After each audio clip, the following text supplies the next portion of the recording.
time that's happened since 1997 for anyone who's keeping score there. Wow. But when you're looking at adjustments for Houston, what did they do here today that allowed this outcome? They finally played with some pride because you don't want to get swept, especially knowing that Kevin Durant was not available. You heard me? That's defense. Defense, they finally found their defense. That's what they've needed. And I do believe that when you think about them scoring in transition, they were 11 for 13 in transition. They forced, as you mentioned, 24 turnovers. When they play with a shorter court, that's their best version of offense, meaning when they get steals, when they get stops. Amen Thompson said after the game, they dove on the floor for loose balls. That's their edge, and that's what helps galvanize everything else moving forward. I also think that an important thing to note is that Kevin Durant not being on the floor, they understood that they had to play team basketball on both ends. Kevin Durant has been kind of like a free safety for them defensively. He can clean some things up. But offensively, this is a team that now didn't hesitate. They were sort of getting caught and lost in the sauce with KD getting doubled and not knowing what to do. With him out of the equation, it felt like they understood they had to rely on each other and full team basketball. Well, they've been pressing higher all series, but what helps when you're pressing is if you're making shots. It becomes much more difficult if you're not making the shots that they were last night. But I think that's the growing confidence that she's touching on, where you're saying because he's not there, now there's not as much pressure to be efficient. There's not as much squeezing the trigger. It's everybody swinging it around. Everything's free flow. You kind of know how your teammates play. You want to dish it off to your homie now. The direct barometer of that for me was looking at Reed Shepherd and saying, man, the first couple of games, everybody was thinking you scared. It looked clear out there, like you don't want the ball. They're leaving you right now. The only available thing for Reed Shepherd to do in a lot of these games has been put your head down, go all the way to the basket and finish, or shoot that three and make it. But anytime he shot it, it was short. It looked like indecisiveness. Any turnover came, indecisiveness. And as soon as he saw the aggression coming out of him, I'm like, okay, now the Lakers have a little problem because 4 threes you know what I'm Reed saying? Shepherd. Once you got everybody rolling with some confidence, now you got a problem because before you had them on the ropes feeling like there's no hope without But KD. you're both talking about the time without Kevin Durant, right? Is that time going to, we're looking at game 5. Will that looking continue? forward in this series, Kevin Durant is dealing with a bone bruise. It's not just a sprained ankle. A sprained ankle is a ligament injury. A bone bruise obviously is a bone injury. It's inconsistent. The swelling has gotten out. He's been going treatment, like 10 hours a day. He got the swelling out, but the bone bruise is unpredictable. So it is 2 days between now. They get Monday and Tuesday off. He's not been ruled out for the series, but obviously this bone bruise. The other thing I'll say is Austin Reeves has been questionable the last 2 games. Do you think that's gamesmanship, or do you think that? Well, I do think the Lakers didn't put their all 100% into yesterday. I think they will put their all to try to get it on Wednesday to not have to go back to Houston. Game 5, it's Wednesday. Story today is the health of Timberwolves star Anthony Edwards, who is expected to miss multiple weeks after hyperextending his left knee on this play. Yeah, he just came down incredibly hard. He also suffered a bone bruise. He was injured in Saturday night's win over the Nuggets. He did, though, avoid any ligament damage, but that was just a nasty landing there from Anthony Edwards. So with more, we're joined by our Shams Charania. Shams, we're hearing that this is going to be week to week for Anthony Edwards. What is the timeline, the expectation here? Luka, I'm told that the Timberwolves are expecting Anthony Edwards to be out a period of multiple weeks. He has a bone bruise and a hyperextension after MRIs revealed that over the weekend, and it was a nasty turn of that knee, obviously, but thankfully for Anthony Edwards and the Wolves, no ligament damage, no ACL, no MCL, no serious damage in that knee, and he's a quick healer, but at minimum, my understanding is this is a 2-week minimum injury. So the Wolves up 3-1 right now are going to go to Denver tonight to try to close out this series, and they're going to have to be without him for at least the remainder of this series and potentially to start the next series. So the start of Anthony Edwards' rehab will be a lot of rest, a lot of recovery to be able to get to the point where eventually he'll be able to do basketball activities, also lowering the swelling in that knee. And remember, Malika, on the other knee, the right knee, he's been dealing with runner's knee. So this is now both knees impacted over the course of the season. Yeah, and Shams, for Ant, you mentioned the fast healer. Chris Finch mentioned that as well, but with things like this, you have to be incredibly careful. Thank you very much, Shams, for that insight. So now, this is a cluster, really, of injuries, because in the same game, they lost their entire starting backcourt for the rest of the series. Yes, Anthony Edwards, but also Dante DiVincenzo. So Minnesota's the third team since stats were tracked to have both of their starting backcourt players from the same game begin to miss time here. Bringing it inside our Los Angeles studios alongside Brian Windhorst, Shanae Agumake, Amon Shumpert. You two are every time looking away at the replays of that Anthony Edwards injury here. I don't know how Minnesota fans here are supposed to feel, Brian. Yes, it's a very awkward position. I'm going to call Shump into remembering this. The only thing I can think of is the finals in 2015, where the Cavs played brilliantly in game one, but lose Kyrie Irving, already lost Kevin Love, and you think, oh my gosh, we're in great shape, but then your guys are injured. You know, obviously, if you're a Wolves fan, you're thrilled with this prospect of being ahead 3-1. You've seen some of your guys have some of their best ever games, but you've lost your starting backcourt. And let's be honest, bone bruises are extraordinarily inconsistent in their healing. Maybe he comes back in 2 weeks. Maybe he's out for the playoffs.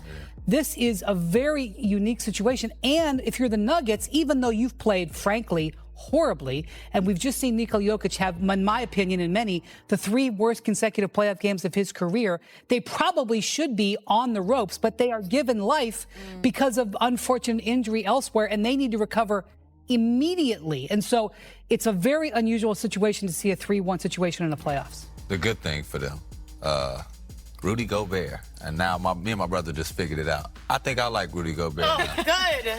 You know what? Thank you. Rudy Gobert, you got my vote. He earned it. He put in the work. The way you're playing defense on Nikola Jokic, we're going to keep saying he had 3 bad games or 3 games that don't look like the Joker. But it's because of what you're doing. You're playing your ass off. And not only are you playing your ass off on the defensive end, you're making sure you get in there on the offensive rebounds. You're making sure that when they throw that little pocket pass to you and you right there in the middle, he's not just getting the ball and looking around for help anymore. Now he's putting his head down a little bit. He threw a no-look and ran off. Didn't even look at I said, what are we watching? He took a 3-point. Yeah, he did, and it hit the rim. And Rudy Gobert, it's like Gobert. Rebound off of that. I don't know, but cool your jets a little bit. I would say the question is, does this team have enough to close out the series? They have momentum, and I love the element of surprise that Ayo Dosunmu had, especially dropping 43 points, which was really cool. Without a doubt. But the scouting report is coming. The scout report, the roles are different, the schemes are going to be different, and, you know, they got 76 points off of the bench. Right. So some of those people are going to be in the starting lineup. How are you going to have the productivity? I understand now why Minnesota, their fans get their players tattooed on them. Because they're a team that plays hard, and they've taken on, it may not be Ant out there, but they've taken on his personality in the best ways possible on both ends of the floor. They still can win a game. They still can close out this series. It's going to be so much more difficult despite how well Rudy has been. I think it's got to be game 5. If they do this, they need to get it over right here, right now. Right. That's on the road, though, right? Yeah, it doesn't matter. But that's the thing for Denver is you're looking at, you have 3 games left, and if it goes that far and 2 of them are on the road, Denver has a real opportunity here. You know, last 30 seconds, I just could not believe that it reminded me of like a Final Four college game. You know, it was like you know, I just couldn't believe that Houston did what they did in the last 30 seconds. You know, the pass, the foul, the fact that Marcus Smart hit all 3, and then LeBron patiently, you know, knocking down the 3 was, that was quite an ending. Yeah, you look at, you know, Ime, and he talked about the inexperience of his players. Like, hold on, didn't you have like the 2nd or 3rd best record last year? And most of these guys were there last year. You had 1 year on your belt. Don't blame the players. You know, don't blame that. It's just give the Lakers some credit for understanding what they got to do. You know, and I think sometimes we coaches don't want to give credit to the other team. I know you're not supposed to. You're supposed to say this and that, but let's give credit to the Lakers that they fought hard, they stayed within that thing, they understood the situations, and they took advantage of the situations. And if you don't believe it happened, we all lived it Friday night. We've been watching it on social media all weekend, and we're on a group text about it, as you can imagine. So let's enjoy it one more time before we dive into today's game 4. That Game 3 comeback. Group text? We're going to do it. You're not on it. I must not be on it. 4th quarter, Lakers down 4, 49 seconds. Alpi here defensively steals the pass, goes the other way. One-handed slam. Lakers at this point, 4.9% chance of winning the game. That's what you're going to keep an eye on. Next possession, LeBron pulls up for 3, misses it. Lakers' chance is now down to 2.7%. But then as the Rockets bring it up, Marcus Smart gets the steal. And the worst play in basketball. Why did he have to pass? I know he's not a point guard, but why did he have to pass it? He must have been uncomfortable And the steal by Marcus Smart, and he knocked down all 3 of them. Which means it's a 12.9% for the Lakers to win this one. On Houston's possession, Reed Shepherd brings it up. LeBron pokes it away for the steal. Back to LeBron. 44.8%. After the steal, it was just 22.1. We're climbing. So now the Rockets have a chance to win the game in regulation. Şengün. Guarded by LeBron. No good. Lakers now with a 50.1 chance of winning. Lakers now 1.2 seconds and a chance to win. Ball inbounds to LeBron, turn around. 3-ball no good. But hey, it only drops 0.1. 50% chance. So we go to overtime. Rui Hachimura finding cross court. Marcus Smart in the corner. What a baller. 3-ball. Yeah, not afraid to take a shot. No matter if he's missing, he's going to take the shot. 68.6%. Off a missed 3 from LeBron, Rui with an incredible save. Great ball movement here. 6 passes before Rui gets it back. Look at this ball movement. I was so impressed with this ball movement, Alan. They was moving that thing like a high school team, like that. It was impressive. All the way up to 78.6%. Another minute later, Lakers up 2. Alpi again. But this time, the 41-year-old on the ground. Floor, you got to dive. It's a playoffs. Odds now to 74.1 on the other end. LeBron, another missed 3. But guess who? Marcus Smart gets fouled. After his free throws, Lakers odd 85.5%. 35 seconds left. Houston down 6. Reed Shepherd misses the corner 3. Rockets with the O board. Reed Shepherd, again, 3-ball. And how about this? They almost steal the inbounds. But Marcus Smart recover it. Gets fouled. After he goes to the line, makes the free throws, 96% chance to win the game. Guess what? Houston has one last chance. Down 4, 3.9 seconds left. Tari Eason misses the 3. The rest is history. When it comes to game 3 of the first round, Lakers-Houston, Lakers go on and win it 112-108. The comeback was nearly mathematically impossible. I don't know if you guys saw this, but NBA teams were 1,713-1 when leading by 6 or more in the last 30 seconds of regulation in the playoffs in the last 29 years. They're now 1,713-2. Rockets are the second team in 29 years to blow a 6+ point lead in the final 30 seconds of regulation, joining that of the 2024 Knicks. So now the numbers. There's so many numbers that you have to focus on. I'll give you a simple one. 159-0. That is the record you can lock in on at Big Game. That's the record when teams go up 3-0 in a best-of-7 series. The Lakers are 21-0 in said situations. What's the mindset going into Game 4? The mindset is, it should be, look, we're up 3-0. Let's not take a relaxation moment just because we're up 3-0. Let's go ahead and finish the job. We've been playing very well for a couple of months. Let's keep our consistency up. Use it as a practice game if you want, but play hard. It's so hard to come back from a 0-3 deficit. If you just, punch them really hard early, they'll go to sleep. So I think they need to go ahead and do that. Don't waste another day with another game. You're up, 3-0. They're going to put on a little fight, but the fact that they think they can come back from 0-3 deficit, it weighs on your brain, and brain goes to the body. You just don't want to play as hard. So get it done. Yeah, when you're a young team like this, you're gonna say, we don't want to get swept. The first thing they're gonna do, they're gonna come out with a lot of energy. And as the Lakers, you're gonna get punched in the mouth in the beginning, because that's just how it is, because the team doesn't want to get swept. And so you got to be able to do the rope-a-dope Ali style and watch out for those haymakers. And then when you get back on your feet, you got to go back at them. You can't say, okay, we already up 3-1 and relax. No. You don't need to do that, because too many things can happen. We already got 2 guys hurt. So, like Slick Rick says, knock them out the box. You got to knock them out the box and move on. Are you saying they need to jab a lot before they hit them with the big one? Exactly. You got to jab. Stick and move, man. Stick and move. But watch out for that haymaker. I believe you're right. So who is available, who is not, as we check the latest on the injury front? Kevin Durant is not available tonight. He will miss Game 4, continuing to deal with that left ankle sprain. Austin Reeves, we still aren't sure. He's listed as questionable, so I'm sure Mike Trudell will be giving us that update as soon as it comes. But I think at the end of the day, big game, nonetheless, it's kind of what you guys just broke down. The assignment remains the same.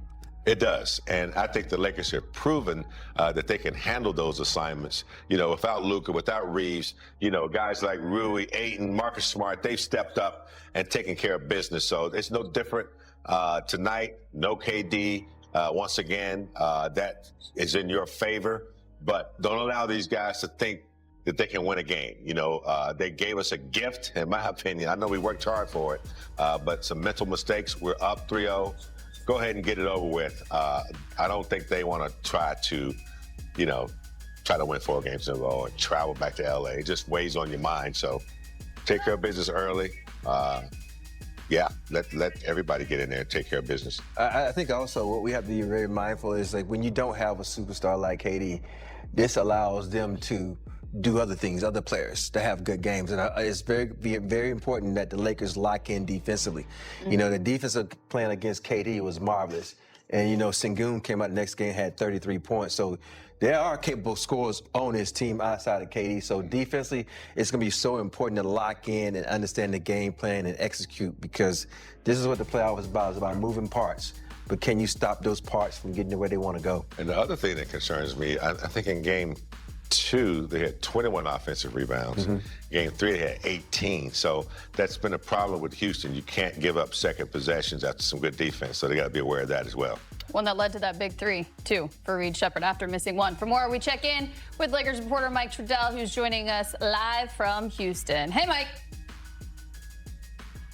Hey guys, welcome to Houston. So I can't promise a similar finish to that ridiculous and crazy Game 3 ending, but it will be the same thing for me here, Allie, as I am going to, of course, ask JJ Redick about the status of Austin Reeves going into this one. He just got done with his pregame shootout, so we should have that official information soon. In the meantime, though, here's JJ first getting on with Austin Reeves and then just talking about this Houston team with which the Lakers are obviously very familiar after playing them this many times. Here's the head coach.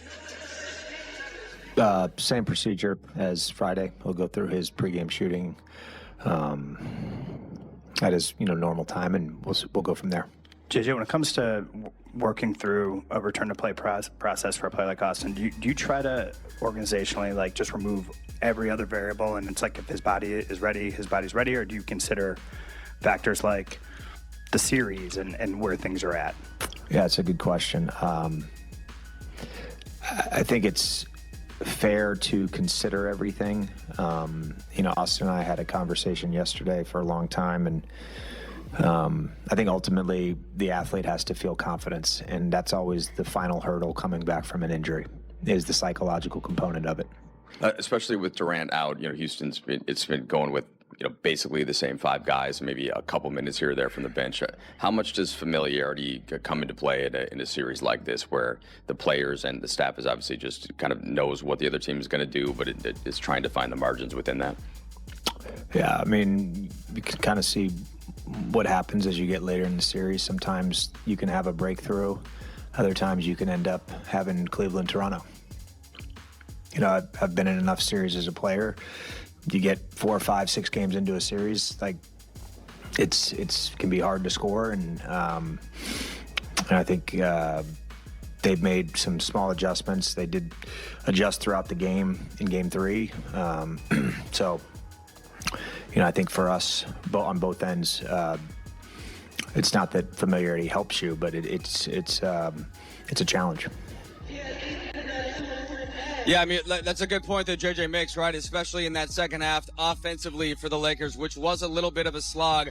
Part of that because Houston's starting 5, which again, they mostly played between 42 and 48 minutes, including the overtime. They know what the Lakers want to do at this point. So what else can be introduced in this one, or can they just execute a little bit better than they did in that one? And if so, they'll come out with a win here in Game 4. Sounds good. Thanks so much, Mike Trudell. We will talk to you later in the show. We're heading to break. Lakers and Rockets tip things off. Game 4 is at 6:30. Luke Kennard getting warmed up for tonight's game. He scored 14 points, and the Lakers Game 3 win. We'll see how he performs tonight. The Lakers lost Game 4 to the Houston Rockets 115-96. LeBron James had 8 turnovers and 10 points on 2 of 9 shooting. Shannon Sharpe said the only Laker who showed up was DeAndre Ayton, who had 19 points and 10 rebounds before being ejected for an accidental elbow that Alperen Sengun himself said was a little soft. Ado Tierra was also ejected in garbage time for a verbal disagreement with Aaron Holiday in his very first NBA playoff game without a single physical contact being made. JJ Redick said he received no satisfactory explanation from lead official James Williams for either ejection. LeBron was more angry about the Thiero ejection than the Ayton one. Luka Doncic, who cannot play, offered to pay Thiero's fine the moment he found him in the locker room. Kevin Durant has a bone bruise in his ankle that Shams Charania says would normally sideline a player 2 to 3 weeks in season, and he has not been cleared by doctors despite around-the-clock treatment. Austin Reeves could play in Game 5 on Wednesday at Crypto.com Arena. Shams said it directly on the Pat McAfee show. Doncic will not return in this series under any circumstances. Imi Udoka said Ayton's elbow was intentional, contradicting both Ayton and Sengun, who both said it was accidental. The Lakers are 3-1. The series goes back to Los Angeles Wednesday. Close it out. Hit that like button right now because this is the most complete breakdown of everything that happened in Game 4 and everything that is coming in Game 5. And if you are not subscribed to this channel yet, you are one button away from never missing another video in this run. So let us begin talking firstly about what actually happened in Game 4.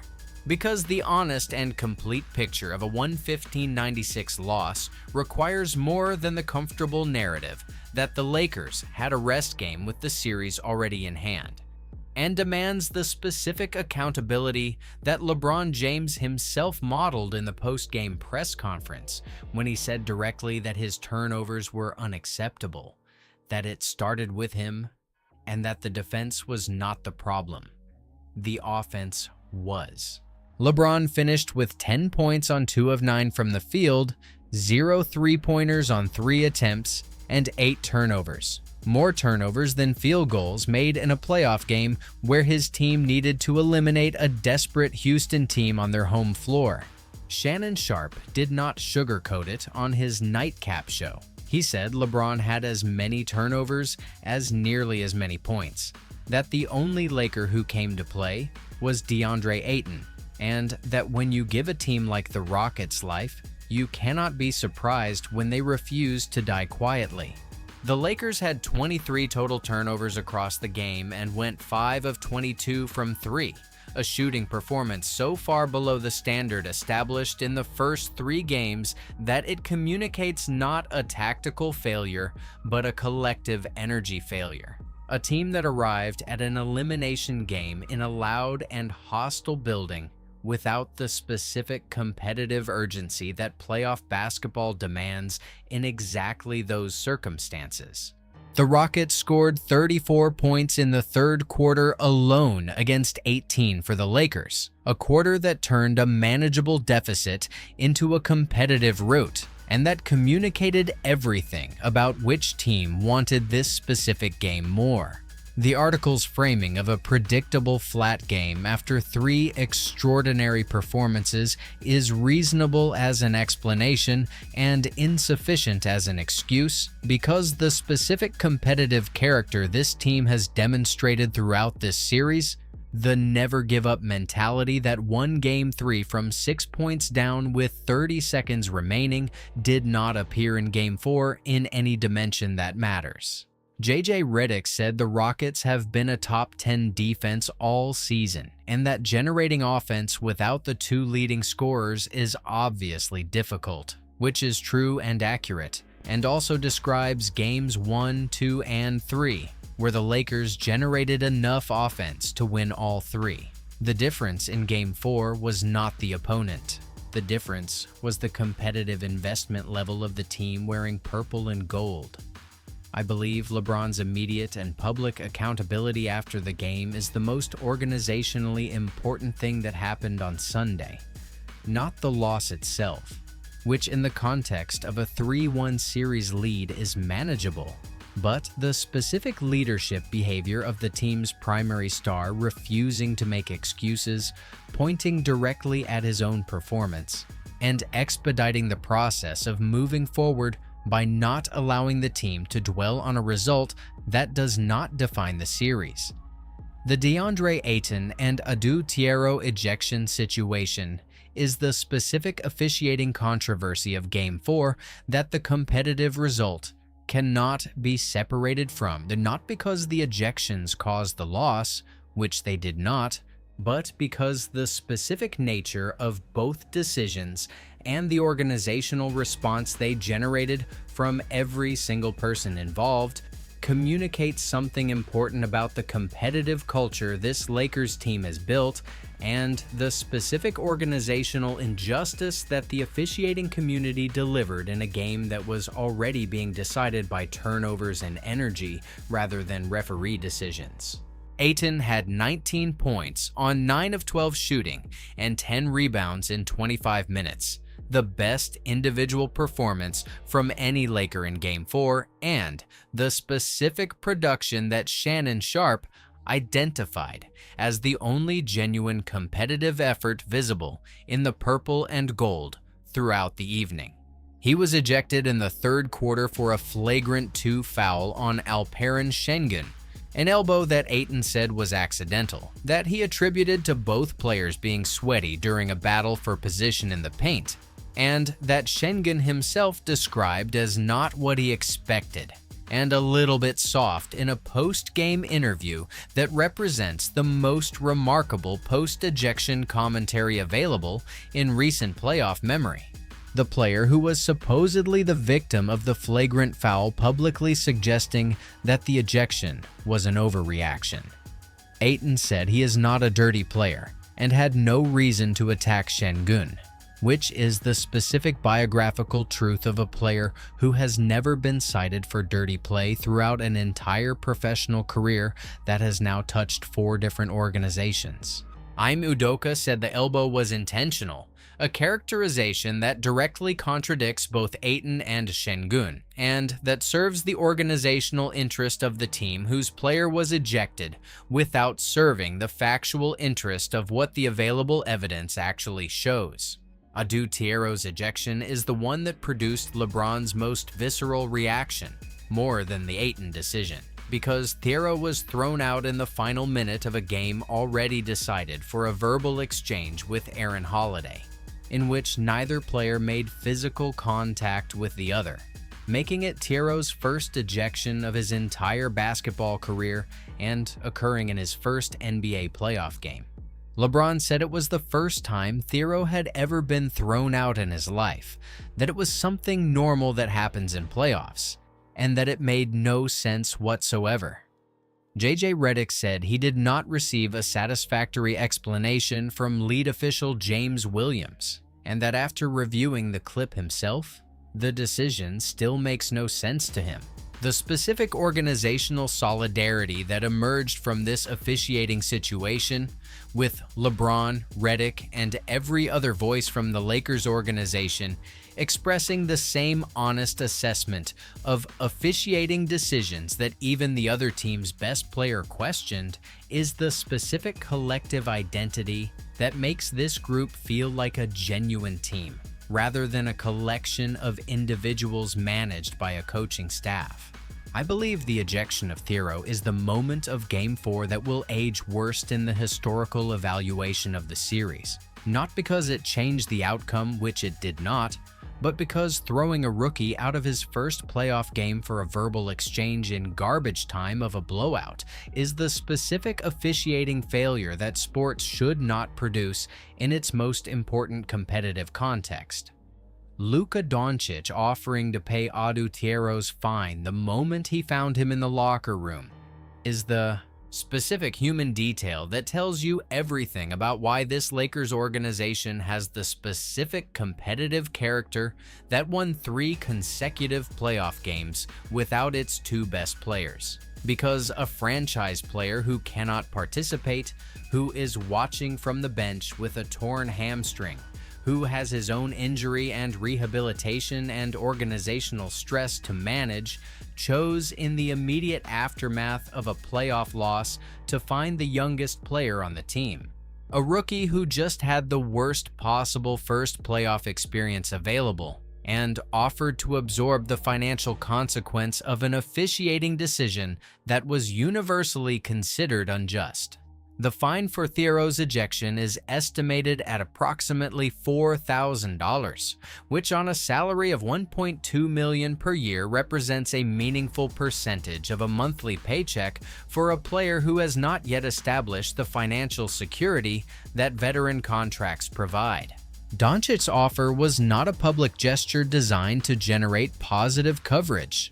Dave McMenamin reported it as something that happened privately in the locker room, the kind of organizational behavior that stays internal unless a reporter with direct access chooses to share it. The specific competitive and human significance of a franchise player who cannot play making that gesture for a rookie who has played 6 minutes of playoff basketball is the organizational culture that JJ Redick has built, that LeBron James has modeled, and that Doncic has chosen to participate in from the bench, despite his own competitive frustration at being unable to contribute directly.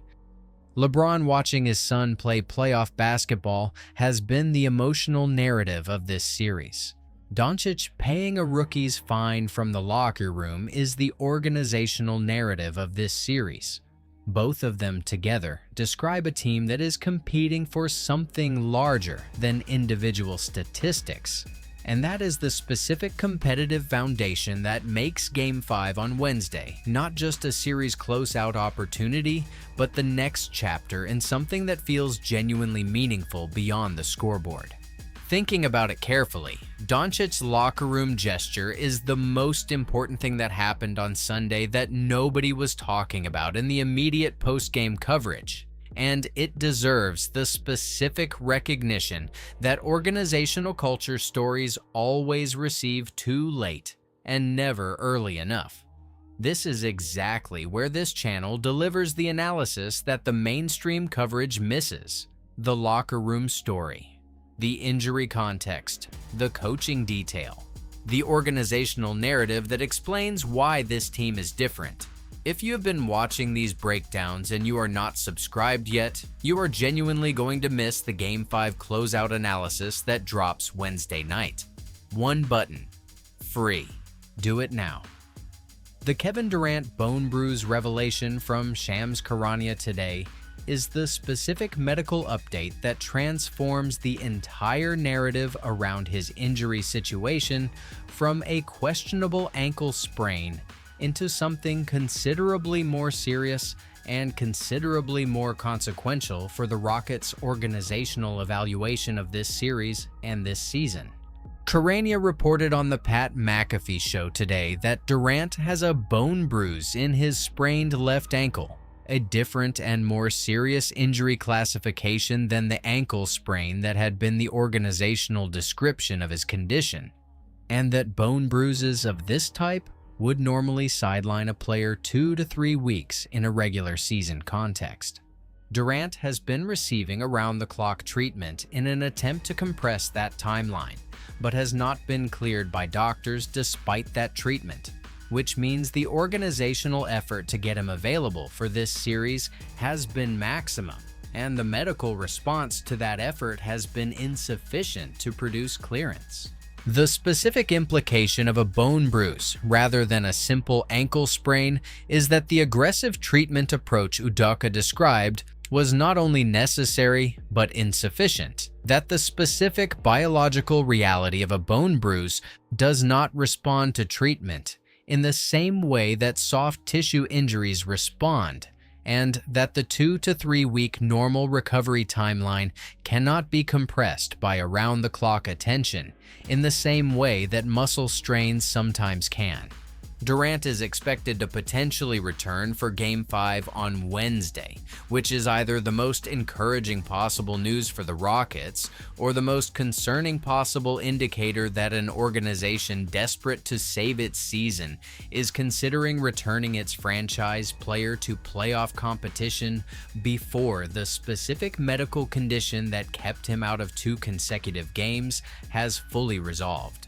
As a competitive matter, a Durant playing through a bone bruise against Marcus Smart's defensive scheme that held him to 3 second-half points in Game 2 and 9 turnovers in the same game is not automatically the series-changing development that the Rockets need him to be. But as an organizational matter, having Durant available at any capacity for a home game that the Rockets need to win to extend the series provides the specific competitive credibility that his absence completely removed in Games 3 and 4. I believe the bone bruise revelation is the most important injury news of the entire series, not because it changes the series result, which the 3-1 Lakers lead makes overwhelming likely to conclude in Los Angeles on Wednesday, regardless of Durant's availability, but because the specific nature of the injury provides the organizational explanation for his 2-game absence that the bench visibility controversy had made necessary. Austin Reeves could play in Game 5 on Wednesday. Shams Charania said it directly on the Pat McAfee show. He could play on Wednesday, adding that Doncic will not return in this series under any circumstances regardless of how long it extends. Brett Siegel reported today that all signs are pointing toward Reeves being available for Game 5, that he has had no setbacks over the past week, and that the Lakers have been comfortable easing him back without rushing given the comfortable series lead. Game 5 is Wednesday, April 29th at Crypto.com Arena in Los Angeles. 1 day short of 4 weeks since the grade 2 oblique strain that the initial timeline said would require 4 to 6 weeks.